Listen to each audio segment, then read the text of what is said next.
My name is Arian de EEUU. I am local to Woodbury, Minnesota, and I'm a filmmaker. Cool. Could you share with us what was young Arian like? When I was younger, I was kind of pretty similar to how I am now. Like I explored a lot. I remember being outside in my yard. I would play with a sword, and I would go outside, and I would go whack all the little dandelions. And my parents never wanted me to do that, but I was always just like curious, and it felt fun.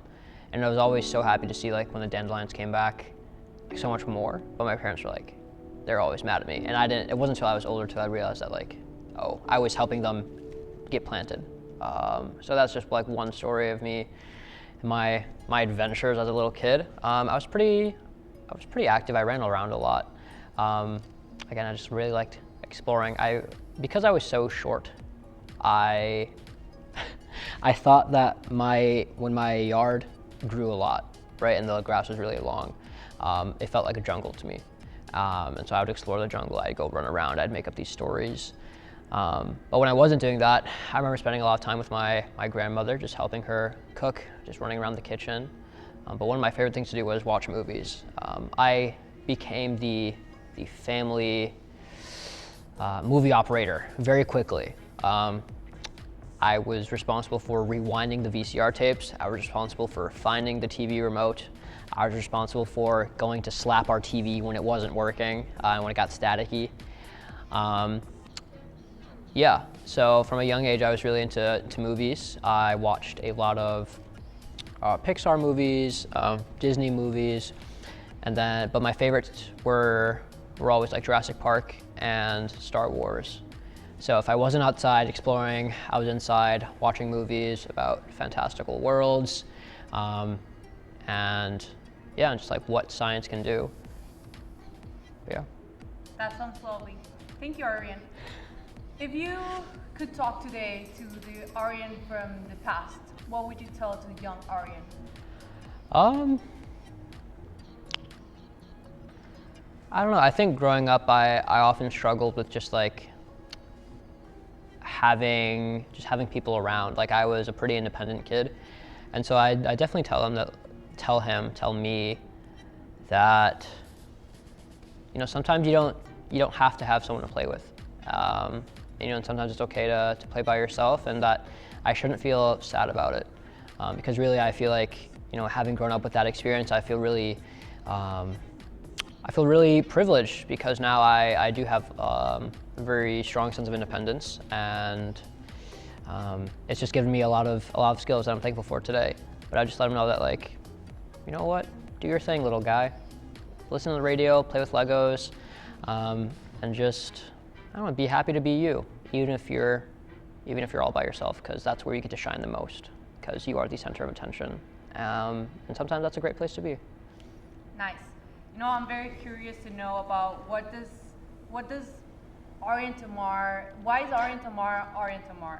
What is something special about yourself, or what's something you love about yourself?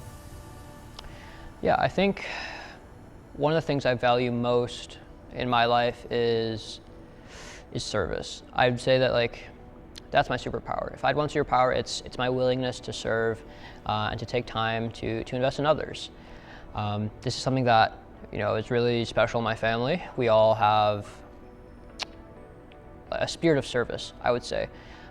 We're all very driven to give back to others, to give back to the communities that have helped us. And so I definitely say that I really live my life in service of larger purpose, but also in service of people.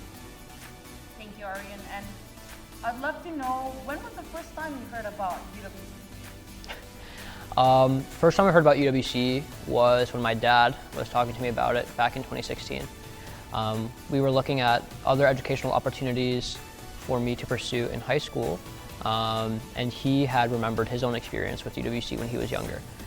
When he grew up in India, he actually went to, he didn't attend the college there, but he would go there for math tutoring. And so he was really fond of it, but by the time he really got to understand what UWC was all about, He was too old to apply, but he always just like kept it in mind as a potential opportunity for me. And so we started exploring that in 2016. But then the first time I was like really immersed in UWC was when I attended the Global Leadership Forum at UWC USA in 2017, where I was with 40 other students from around the world, and I found a community of people that I had never found before. And now I get to be part of that as a UWC student and soon to be alumni.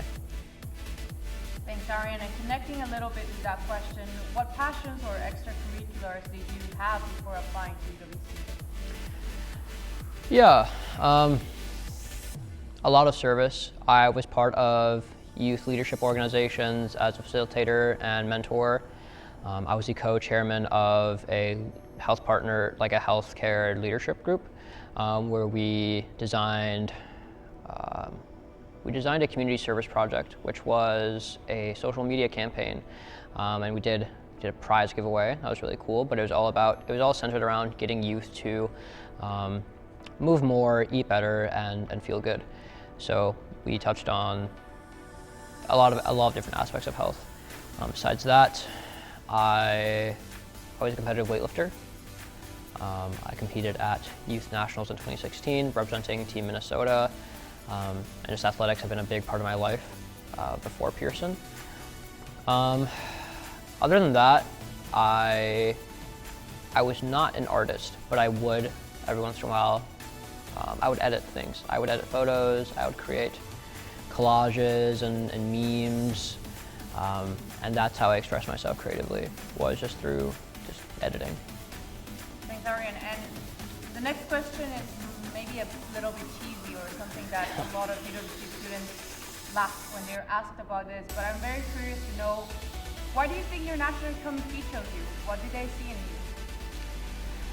I think for me as a reapplicant, it's kind of hard not to talk about the determination and the commitment it takes to reapply. When I first applied to UWC in 2018, I was initially rejected, but I was highly encouraged by my fellow finalists and the national committee to reapply. So when I reapplied in 2019, there was a lot of growth that happened over that summer. And I think the biggest thing that my national committee saw was just like, first thing was that determination to come back and that really strong commitment to the UWC mission, but also this development I had over that summer, which was, really acknowledging and making it part of myself that, it didn't matter if I was going to attend UWC or not, because I was going to be part of making education a force to unite peoples, nations, and cultures for peace and a sustainable future, whether or not I was going to attend a UWC. It would be, really fantastic if I were able to, but I knew that for me, with service as a huge value of mine, and with my interest in creativity just like blossoming that summer, I knew that it didn't matter if I was going to UWC. And so what that did for me was, in my second application process, I feel like I was a lot calmer, I was a lot more confident, and I didn't really have anything to prove, because I knew that I was going to be someone to uphold that mission. I was going to live that mission every day of my life, whether or not I was at one of the schools. And so I think that paired with just like my commitment to the mission, to take that time to reapply and really put myself forward again, I think that's what my national committee saw in me, and I'm so thankful that they did. Arian, do you have any piece of advice or message you'd like to share with young people applying to UWC?